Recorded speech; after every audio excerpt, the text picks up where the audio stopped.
بالله من الشيطان الرجيم بسم الله الرحمن الرحيم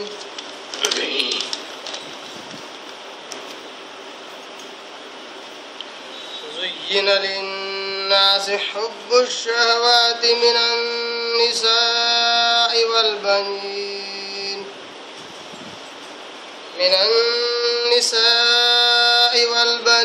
والقناطير المقنطرة من الذهب والفضة والخيل المسومة والأنعام والحرث ذلك متاع الحياة الدنيا والله عنده حسن المآب. صدق الله العظيم. نحمده ونصلي على رسوله الكريم. اما بعد، تمام قسم کی حمد و ثنا، تعریف، کبریائی، بڑائی اسی اللہ وحدہ لا شریک کے لیے لائق اور زیبا ہے، جو ساری کائنات کا خالق، مالک، میرا اور آپ کا مربی ہے. اسی اللہ کے لیے ساری تعریفیں ہیں جو غفور ہے، غفار ہے، کریم ہے، ستار ہے. بعد اس کے آپ کے میرے آقا دو جہاں کے سردار الانبیاء پر کروڑا کروڑ انگنت بے شمار درود و سلام ہو. صلی اللہ علی محمد و آلہ وسلم. قابل احترام بزرگوں، عزیز دوستوں، نوجوان ساتھیوں اور میری پردہ نشین ماں اور بہنوں، قرآن مجید کی اسی ایک آیت کی میں نے تلاوت کی ہے جس کی تلاوت کل کی تھی. تیسرا پارہ سورہ آل عمران، سورہ نمبر 3، رکو نمبر 2 کی آیت نمبر 14. اللہ تبارک تعالیٰ کہتا ہے: زُيِّنَ لِلنَّاسِ حُبُّ الشَّهَوَاتِ مِنَ النِّسَاءِ وَالْبَنِينَ. مزین کر دیے گئے، آراستہ کر دیے گئے، خوبصورت بنا دیے گئے انسان کے لیے مرغوب چیزوں کی محبت. کون کون سی؟ من النساء، عورتیں. یہ ہے مرغوب چیزیں جن کی محبت انسان کے دل میں ڈال دی. والبنین، اور بیٹے. والقناطیر المقنطرة من الذهب والفضة، خزانوں کے خزانے جمع کرنا سونے اور چاندی کے. والخیل المسومة، اور نشان زدہ گھوڑے، اسپیشل ون گھوڑے یا گاڑیاں. والانعام والحرث، اور مویشی جانور، پالتو جانور اور کھیتی باڑیاں، باغات وغیرہ. ذالک متاع الحیات الدنیا، یہ جو کچھ ہے یہ دنیاوی اعتبار سے دنیا کی زندگی میں فائدہ اٹھانے کی چیزیں ہیں. واللہ عندہ حسن المآب، اور جو کچھ اللہ کے پاس ہے وہ اجر کے اعتبار سے، بدلے کے اعتبار سے، اس کی طرف رجوع ہونے اور پلٹنے کے اعتبار سے بہت ہی بہتر ہے. یہ ہے آیت نمبر 14. اس کا لفظی ترجمہ میں نے پھر سے آپ کے آگے رکھا. کل جو ہم نے دیکھا تو صرف اتنے ٹکڑے کا معنی مفہوم دیکھا. زُيِّنَ لِلنَّاسِ حُبُّ الشَّهَوَاتِ، یعنی جن چیزوں کی فہرست اللہ تبارک و تعالیٰ نے بیان کی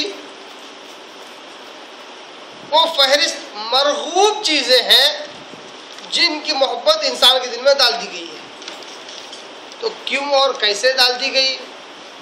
کہاں تک اس کی محبت اپنے دل میں رکھنا جائز ہے، کس حد کے بعد جائز نہیں ہے، اور اللہ تبارک و تعالیٰ نے ان مرغوب چیزوں کو کیوں آراستہ کیا، کیوں مزین کیا، اس کی وجہ بھی ہم نے کل درس میں جان لی. آج ہم آگے بڑھتے ہیں اس فہرست کی سر فہرست. تو اللہ تبارک تعالیٰ نے فہرست بیان کی، حیرت انگیز بات، اس فہرست کے سر فہرست من النساء، دنیا کی مرغوب چیزوں میں سب سے مرغوب چیز جس کی محبت فطری طور پر، قدرتی اعتبار سے، طبعی اعتبار سے انسان کے دل میں اس کی محبت ڈال دی گئی، وہ ہے عورتیں.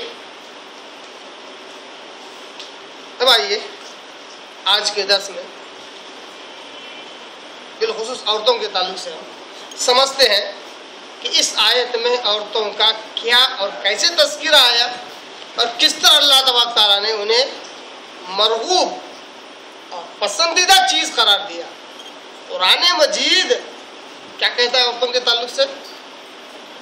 یہ مرغوب چیزیں ہیں اور اس کی محبت انسان کے دل میں فطری اعتبار سے ڈال دی گئی ہے.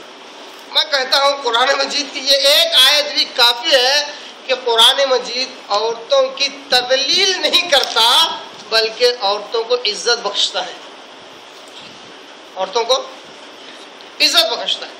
اسلام یہ نظریہ دیتا ہے کہ عورت وہ ذات ہے جس کو اللہ تبارک و تعالیٰ نے خوبصورت بنایا اور اس کو مرغوب بنایا. مرغوب سے مراد اس کی طرف رغبت ہوتی ہے انسان کی، اور اس مرغوب چیز میں محبت بھی ڈال دی کہ انسان طبعی اعتبار سے اس کی طرف اس کا میلان ہوتا ہے. یہ اس بات کی دلیل ہے کہ عورت بڑی باوقار اور باعزت ہے، تبھی تو یہ فہرست میں سر فہرست ہے. اسلام کا نظریہ ہے. اسلام کے علاوہ جو دیگر ادیان ہیں، جیسا کہ آج کے دور میں سب سے نمبر 1 ٹاپ پہ سب سے زیادہ پھیلنے والا کرسچن دھرم، عیسائی دھرم، اس کی تبلیغ بہت زیادہ وہ کرتے ہیں. ان کا یہ نظریہ ہے کہ سب سے پہلی بات تو یہ دنیا جو بنی غلطیوں کا انبار، دنیا جو بنی غلطیوں کا انبار، یہاں آنا ہی سب سے بڑی غلطی ہے، اور آئے بھی تو غلطیوں کی سردار کی وجہ سے آئے. نعوذ باللہ. وہ کہتے ہیں عورت غلطیوں کی سردار ہے، وہ اگر غلطی نہ کرتی تو یہ نہ دنیا ہوتی نہ ہم اس دنیا میں آتے. کہتے ہیں کہ اسی عورت نے آدمی کو بہکایا اور رب کی نافرمانی کرنے پر اکسایا، پھر آدمی نے رب کی نافرمانی کی اور رب کے منع کیے ہوئے پھل کو کھایا، جس کی وجہ سے اللہ تبارک و تعالیٰ غضبناک ہوا اور دونوں مرد اور عورت کو اس دنیا میں بھیج دیا. اگر یہ عورت غلطی نہ کرتی بہکانے کی تو آج ہم جنت میں سکون سے ہوتے. یہ کس کا عقیدہ ہے؟ عیسائیوں کا، کرسچنوں کا یہ عقیدہ ہے. یہودیوں کا بھی اسی طرح کا عقیدہ ہے، جبکہ قرآن مجید اس تعلق سے کہتا ہے کہ آدم علیہ السلام جب اس دنیا میں آئے خوب اللہ کے توبہ استغفار کی. جب توبہ قبول ہونے کی باری آئی تو اللہ کہتا ہے فَتَلَقَّى آدَمُ مِن رَبِّهِ کلمات. اللہ تبارک و تعالیٰ نے آدم علیہ السلام کو اپنی طرف سے کچھ کلمات سکھائے. وہ کلمات کیا ہے؟ ربنا ظلمنا انفسنا. کیا دعا کی؟ ربنا، اے ہمارے رب، ظلمنا، جو غلطی نہ کرے وہ ایسا کہے گا کیا کہ میں نے بھی غلطی کی ہے؟ یہاں تو ہونا چاہیے تھا اے ہمارے رب غلطی کی میرے بیوی نے. ایسا نہیں بولے آدم علیہ السلام نے، بولے ظلمنا، اے ہمارے رب ہم نے غلطی کی، میں نے اور میری بیوی نے، دونوں نے غلطی کی، دونوں نے تیری نافرمانی کی. ربنا ظلمنا انفسنا، ہم نے ہماری جانوں پر ظلم کیا غلطی کر کے.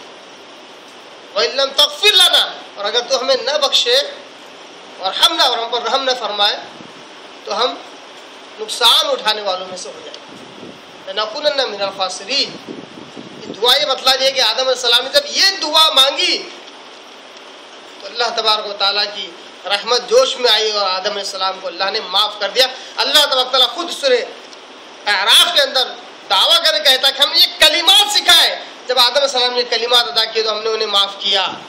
اس کے خلاف بھی لوگوں کے پاس الگ الگ پروپیگنڈے ہیں. کہتے ہیں آدم علیہ السلام اتنا روئے کہ پوری زمین بھر گئی آنسوؤں سے. بہت بڑا جھوٹ.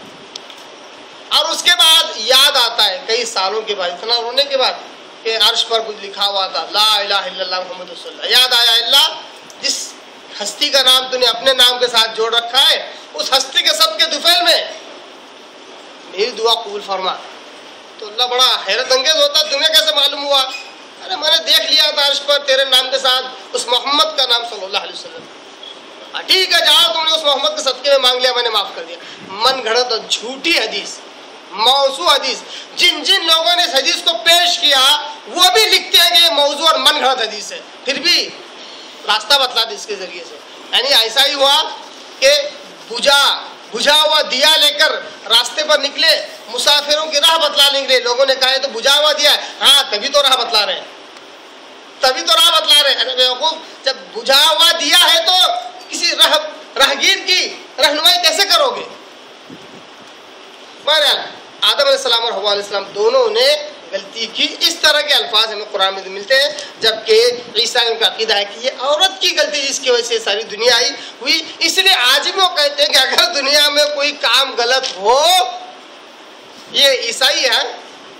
جبکہ کچھ بزنس مینوں کا یہ عقیدہ ہے, دنیا داروں کا عقیدہ ہے کہ اگر آدمی ترقی کرے تو اس کے پیچھے عورت کا ہاتھ ہوتا ہے. مگر عیسائیوں کا عقیدہ ہے انسان غلطی کرے تو اس کے پیچھے عورت کا ہاتھ رہتا ہے دنیا میں. کیونکہ بہکاتی وہی ہے, آدمیوں کو بہکانے میں وہی چالیں چلتی ہے, اچھائی کی برائی کی بہکاتے رہتی ہے اور انسان کو نقصان میں ڈالتی رہتی ہے. عیسائیوں کا عقیدہ ہے. الحمدللہ اسلام کا یہ عقیدہ, اسلام کی یہ سوچ نہیں ہے.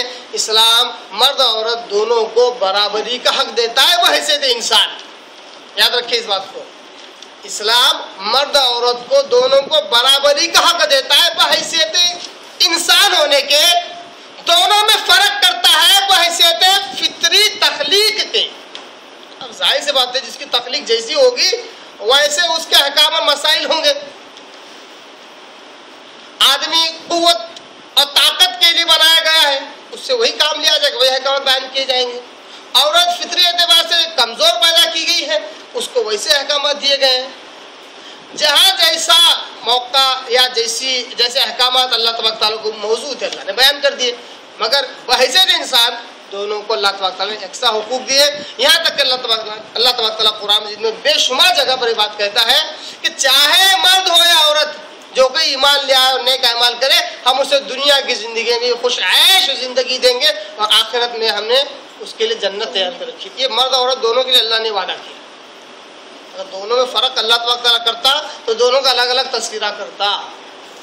اور قرآن مجید اس بات پر گواہ ہے. ایک اور نقطہ آپ کے آگے رکھ رہا ہوں. قرآن مجید اس بات پر گواہ ہے کہ کہے پر بھی اللہ تبارک تعالیٰ نے زیادہ تر خاص طور پر عورت کو مخاطب کر کے نہیں کہا. جہاں کہیں بھی اللہ نے کہا مردوں کو مخاطب کر کہا, ضمنی اعتبار سے عورت اس میں شامل ہے. اسی سے اس بات کا اندازہ ہوتا ہے کہ اللہ نے مرد عورت میں فرق نہیں کیا. جو احکام مرد کے لیے دیے وہ احکام عورت کے لیے دیے. اب غلبے کے اعتبار سے معاشرے پر مرد کا غلبہ زیادہ ہوتا ہے, اس لیے احکامات بھی مردوں کو مخاطب کر کے اللہ تعالیٰ نے دیے. عورت کے تعلق سے اللہ نے کہا کہ یہ مرغوب چیز ہے, اس کی محبت انسان کے دل میں فطری اعتبار سے ڈال دی گئی ہے. آئیے سب سے پہلے دیکھتے ہیں آپ کے اور میرے آقا دو جہاں کے سردار حضرت محمد مصطفیٰ احمد مجتبی صلی اللہ علیہ وآلہ وسلم کا نظریہ, ان کا ماننا کیا ہے عورت کے تعلق سے.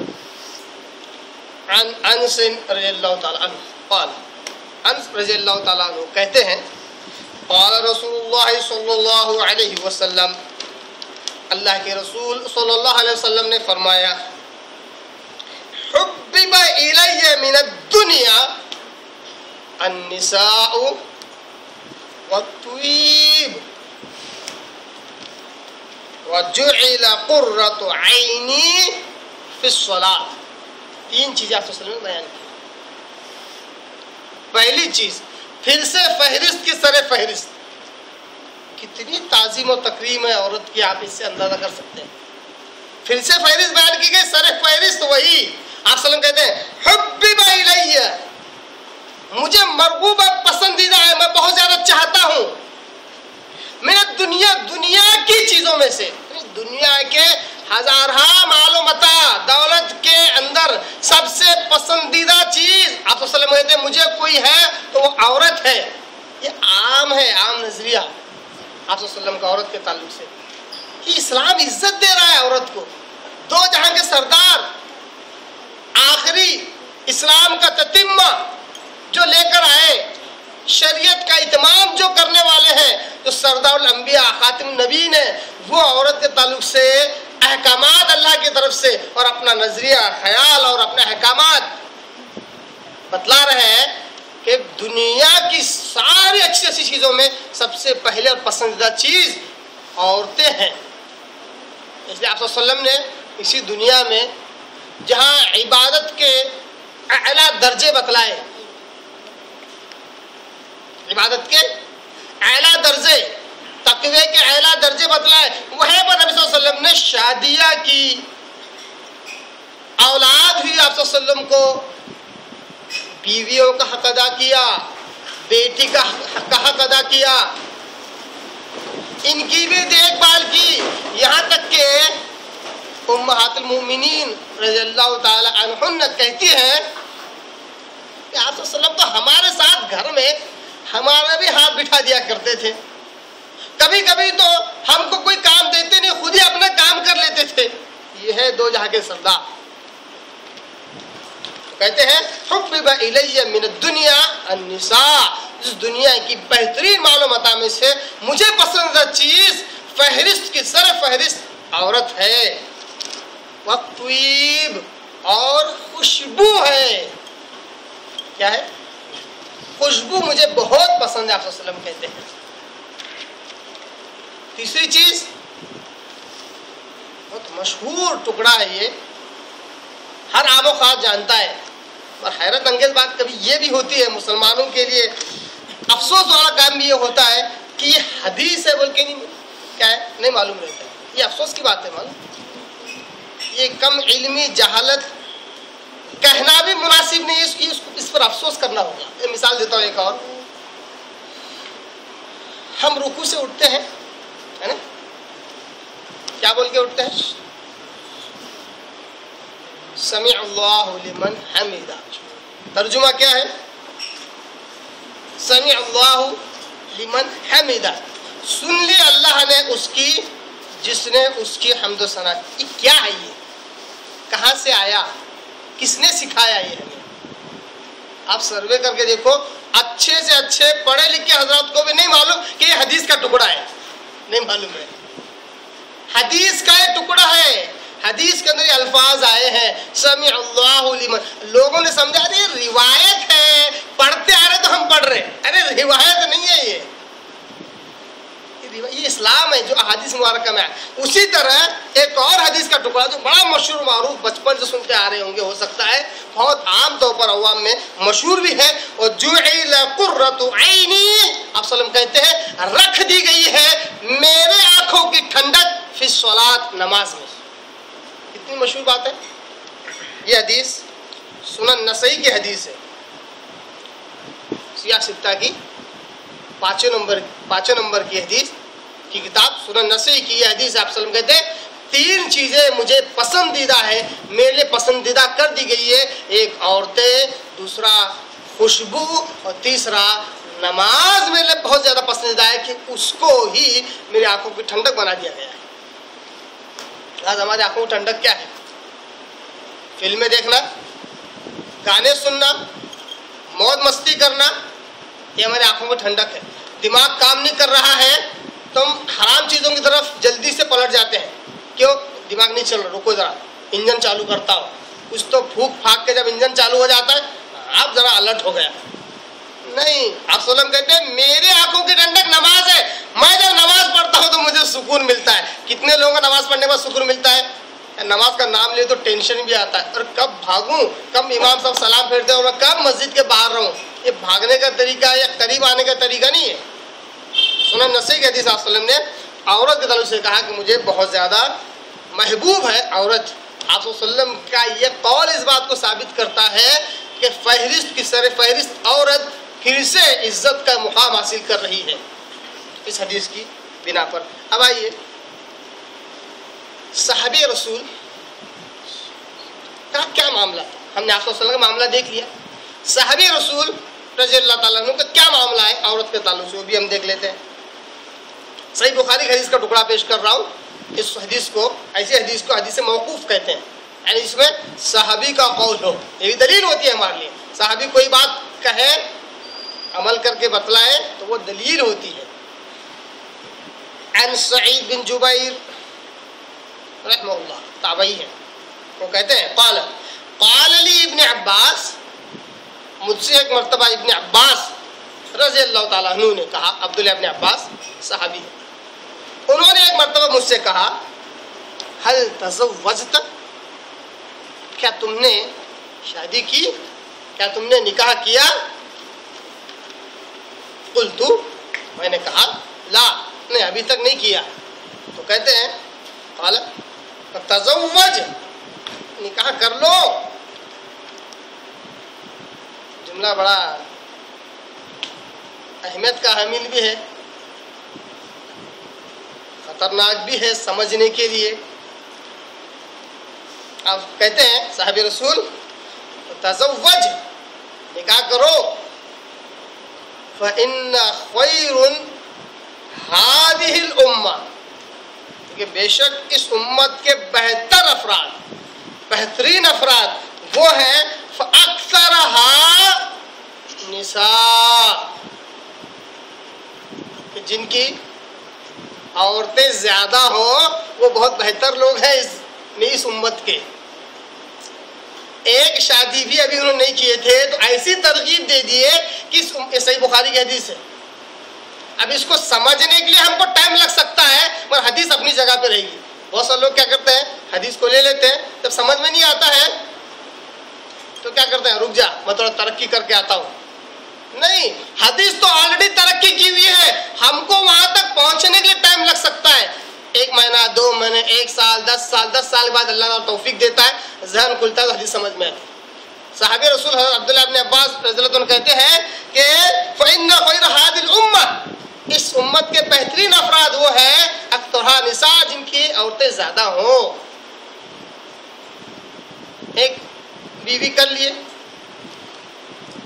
اب ضرورت آ گئی، کچھ حالات ایسے آئے، کوئی بیوہ کا آیا موقع، بیوہ سے نکاح کر لیا، ضرورت ہے تو. ورنہ ایک بات اور جس سے متنبہ کرنا چاہوں گا، کیونکہ اکثر نوجوان اس سے غلط فہمی کا بھی شکار ہوتے ہیں. کہتے ہیں اسلام بہت زیادہ شادیاں کرنے کو کہتا ہے، صرف اس بات سے خالی ایک راکٹ لانچر کی طرح اپنی بیوی کو ڈراتے رہتے ہیں، دھمکاتے رہتے ہیں. نہیں میرے بھائی، اگر ایک کا بھی حق ادا نہیں کر سکتے تو دوسری کی طرف التفات بھی نہیں کر سکتے. ایک کا اگر حق ادا نہیں کر سکتے، اللہ نے قرآن میں وہی شرط لگائی ہے، اگر ایک کا حق ادا کر سکتے ہو تو دوسری کی طرف التفات کرو. اب یہاں صحابی رسول نے کہا کہ بہتر وہ ہیں جن کی بیویاں ہوں، عورتیں ہوں، یعنی وہ حق ادا کرنے کے قابل ہے کہ ایک کا بھی حق ادا کر سکتے، 2 کا بھی حق ادا کر سکتے. یہ صلاحیت ان میں موجود ہے، یہ تقویٰ ان میں موجود ہے. تو اس سے یہ متنبہ کرنا چاہوں گا، یہ آگاہ کرنا چاہوں گا کہ ایک کا حق اچھے سے ادا کیجئے، پھر نیت کیجئے کسی اور کو لانے کی. ایک کے اندر ہی اگر فیل ہو رہے ہیں اس کے حقوق ادا کرنے میں، جیسے اکثر نوجوانوں کا یہ حال ہے، 12-1 بجے سے پہلے گھر میں آتے ہی نہیں. 12-1 کو شاید میں جلدی بول دیا ہوگا، اور آتے بھی ہیں تو سونے میں جلدی دل نہیں رہتا. اس کے بعد جب سو جاتے ہیں تو عورت کدھر یہ کدھر اٹھتا ہے 12-1 بجے دن کے. کہاں گئی فجر، کہاں گئی ظہر، پتہ نہیں.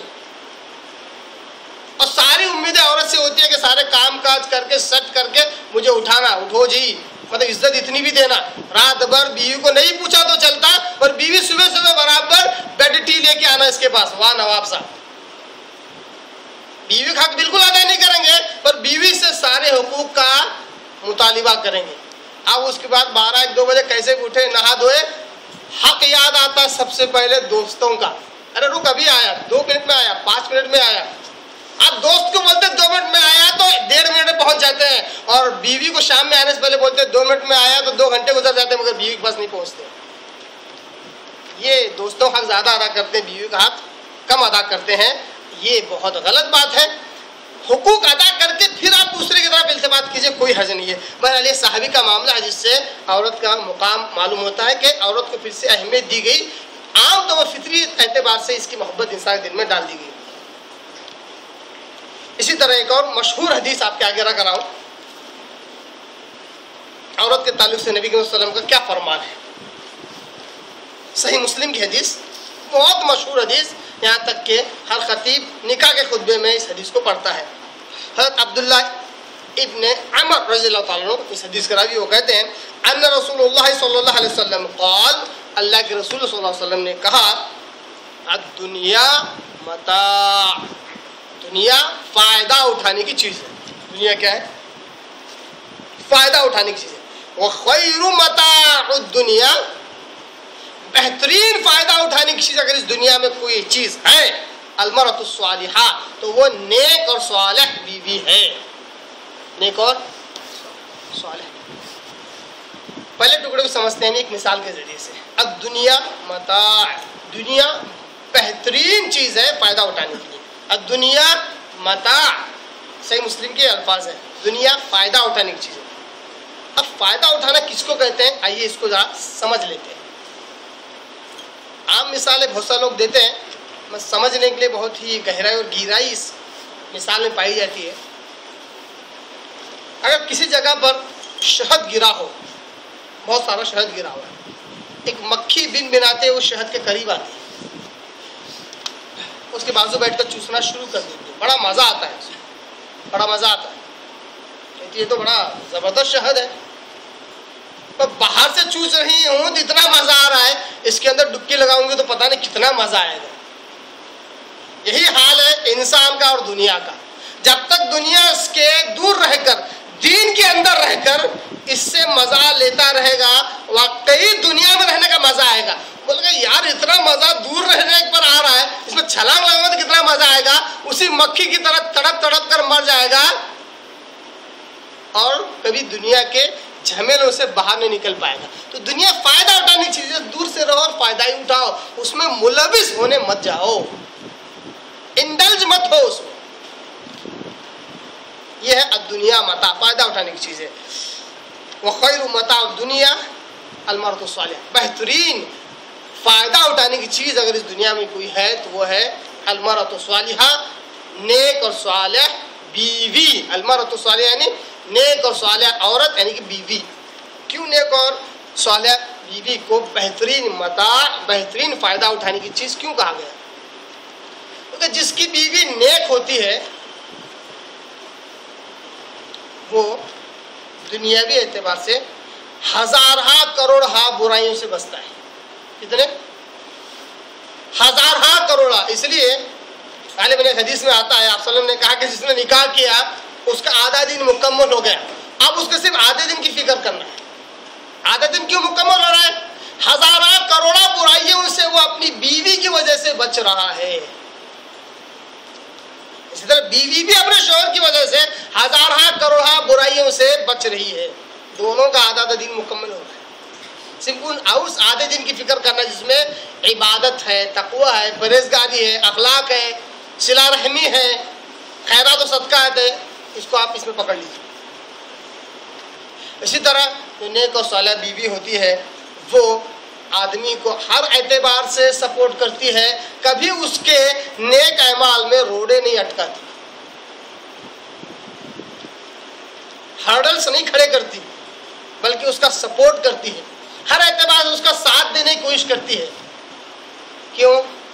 آئیے ایک اور حدیث دیکھ لیتے ہیں. جو بہترین عورت ہے، جو بہترین فائدہ اٹھانے کی چیز اس دنیا کی جو عورت ہے، نیک و صالح عورت، وہ کیسی ہو اس کے تعلق سے ایک حدیث دیکھ لیتے ہیں، پھر انشاءاللہ باقی باتیں ہم کل دیکھیں گے۔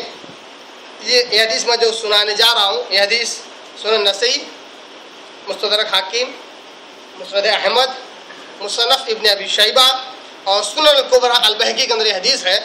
حدیث کو غور سے سنیں۔ بالخصوص میری ماں اور بہنوں سے میں گزارش کروں گا کہ اپنے کانوں کو کھڑے رکھ لیں، ہوش میں آ جائے اور اس حدیث مبارکہ کو سن لیں، اور اپنے ظاہری کانوں سے بالکل نہ سنیں، دل کے کانوں سے سنیں جو ہوش میں ہوتے ہیں۔ حدیث مبارکہ اس طرح ہے، ابو ہریرہ رضی اللہ عنہ اس حدیث کے راوی ہیں، عن ابی ہریرہ رضی اللہ تعالی عنہ قال قیل رسول اللہ صلی اللہ علیہ وسلم، اللہ کے نبی صلی اللہ علیہ وسلم سے کسی نے پوچھا، اے اللہ کے رسول، ای النساء خیر، کون سی عورت بہتر ہے؟ بیویاں تو سب کی ہیں، کس کی بیوی بہتر ہے، کس کی بیوی اچھی ہے، کس کی بیوی خیر متاع، بہترین متاع ہے، نیک اور صالح بیوی کس کو کہیں گے؟ کس سے سوال کیا جا رہا ہے؟ نبی صلی اللہ علیہ وسلم۔ پوچھنے والے کون؟ صحابہ کرام پوچھا ای النساء خیر، بہترین عورت کیسی ہے؟ ایک بات اور آپ کے آگے میں اپنی ماں اور بہنوں سے ادباً گزارش کروں گا کہ یہ نہ سمجھے کہ ایک طرفہ فائرنگ ہو رہی ہے، کہ عورت کیسی ہو ایک ماڈل بتایا جا رہا ہے اور آدمی کے تعلق سے چھوڑ دیا گیا، ایسا نہیں ہے۔ بات عورت کی چل رہی، اس لیے عورتوں کا معاملہ سمجھا جا رہا ہے، اور انشاءاللہ جب آدمیوں کا معاملہ آئے گا تو آدمیوں کو بھی خوب فائرنگ ہوگی، گویا کہ ان کے جو ہیں حق ادا کرنے کے انشاءاللہ وہ بھی ضرور بتائی جائیں گے۔ فی الوقت آپ صلی اللہ علیہ وسلم کی یہ حدیث ہے، بالخصوص آپ کی توجہ چاہتی ہے، اس لیے آپ متوجہ ہوں اس حدیث کی طرف۔ صحابہ نے پوچھا ای النساء خیر، اللہ کے رسول سب سے بہترین عورت کون سی ہے؟ قال، آپ صلی اللہ علیہ وسلم نے کہا التی تسرہ اذا نظر، تسرہ اذا نظر، سرور پہنچا دے جب اس کی طرف دیکھا جائے۔ یہ ایگزیکٹ عربی الفاظ کے حساب سے ترجمہ کر رہا ہوں۔ تسرہ سرور پہنچائے، آنکھوں کو ٹھنڈک پہنچائے، اچھا لگے، اذا نظر جب وہ دیکھے۔ دیکھنا ہے، شہوت کی نگاہ سے دیکھنا نہیں ہے۔ اگر آدمی موڈ میں ہو تو کالی عورت ہی اچھی لگتی ہے، موڈ میں نہ بھی ہو تب بھی عورت کو دیکھے تو عورت لگے۔ بات سمجھ میں آ رہی ہے؟ موٹے موٹے الفاظ استعمال کر کے اشارتاً کنایتاً بات کو سمجھا رہا ہوں۔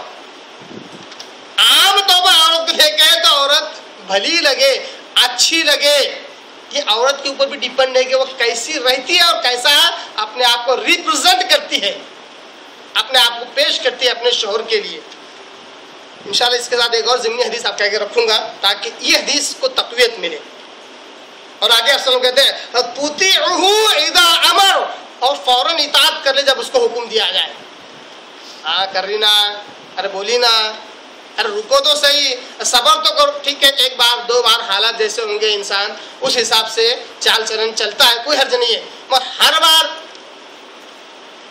ارے میچ دکھ رہی گا تم کو، تو اماں بھی تو بیٹھی ہے، تمہاری بہن بھی تو ہی آ رہی جا رہی، اس کو تو نہیں بولتے، میرے کو بول رہے۔ یہ اچھی عورت کی علامت نہیں ہے، بہت زیادہ بری عورت کی علامت نہیں ہے، سدھرنے کے لیے کافی ہے۔ انشاءاللہ اچھے ہونا چاہے تو وہ جلد اچھے ہو سکتے ہیں۔ آپ سلام کہتے ہیں وَتُطِيعُهُ إِذَا أَمَرَ، جب حکم دیا جائے تو اس کی اطاعت کریں۔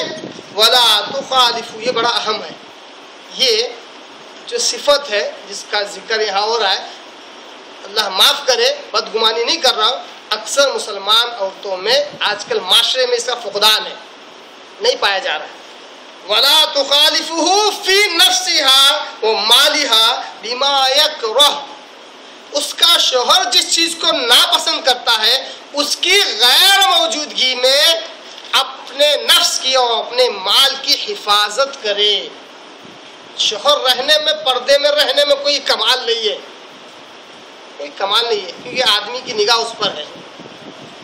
شوہر نہیں ہے، اپنے آپ کی، اپنے نفس کی اور اس کے مال کی حفاظت کرے، اپنا مال سمجھ کر۔ وہ خود بھی شوہر کا مال ہے اور شوہر کا مال بھی اس کا مال ہے، اس کی حفاظت کرے اس کی غیر موجودگی میں، یہ بڑی اہم چیز ہے۔ اللہ معاف کرے، جو دیکھنے میں آتا ہے معاشرے میں، وہ میں بتا رہا ہوں، بڑی ہنسی بھی آتی ہے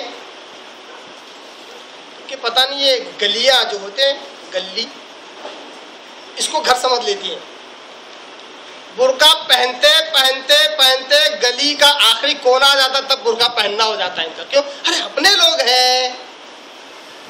برقع اتارتے اتارتے گھر کی سیڑھیاں چڑھ لیتی ہے، برقع ختم ہو جاتا، مطلب وہیں سے اتار۔ ارے اپنے لوگ ہیں، یہ بے پردگی ہے، اللہ کے واسطے ایسی حرکتوں سے بچیے۔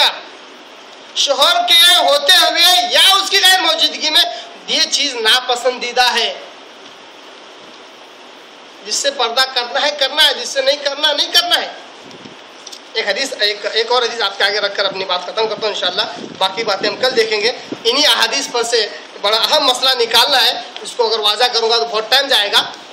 مجھ سے کسی نے سوال کیا کہ اس طرح کہا جاتا ہے، ذرا سا غور سے سنیں، اس طرح کہا جاتا ہے کہ ماں باپ تیرے لیے جنت بھی ہے جہنم بھی ہے، کیا یہ صحیح ہے؟ اس نے سوال کیا۔ جب میں نے اس کو دیکھا، اس کے تعلق سے احادیث وغیرہ کی میں نے تھوڑا تحقیق کی، تو حیرت انگیز بات مجھے یہ معلوم ہوئی کہ ہاں صحیح حدیث میں یہ تو ہے کہ ماں کے قدموں کے نیچے جنت ہے۔ آپ صلی اللہ علیہ وسلم نے اس بات کا تذکرہ کیا، مسند احمد کی حدیث ہے۔ مگر دیکھ تو صحیح کہ تیری ماں اور باپ تیرے لیے جنت اور جہنم ہے، ایسے الفاظ ماں باپ کے تعلق سے نہیں ملے۔ البتہ صحیح حدیث میں آپ صلی اللہ علیہ وسلم ایک صحابیہ کو کہتے ہیں کہ تو دیکھ تیرے شوہر کے ساتھ کیسی رہتی ہے، تیرا شوہر تیرے لیے جنت بھی ہے تیرے لیے جہنم بھی ہے، تیرا شوہر تیرے لیے جنت بھی اور جہنم بھی ہے، تیرا معاملہ اس کے ساتھ کیسا ہے تو دیکھ لے۔ آپ صلی اللہ علیہ وسلم نے حدیث مبارکہ میں فرمایا۔ یہ چند باتیں اور کچھ گزارشات تھی ہماری ماؤں بہنوں کے سامنے اور ہمارے حضرات کے سامنے۔ اللہ سے دعا کرتا ہوں کہ اللہ تعالی ہمیں دین کی صحیح توفیق دے، دین کو سمجھنے کے اللہ میں توفیق عطا فرمائے۔ وآخر دعوانا ان الحمد للہ رب العالمین۔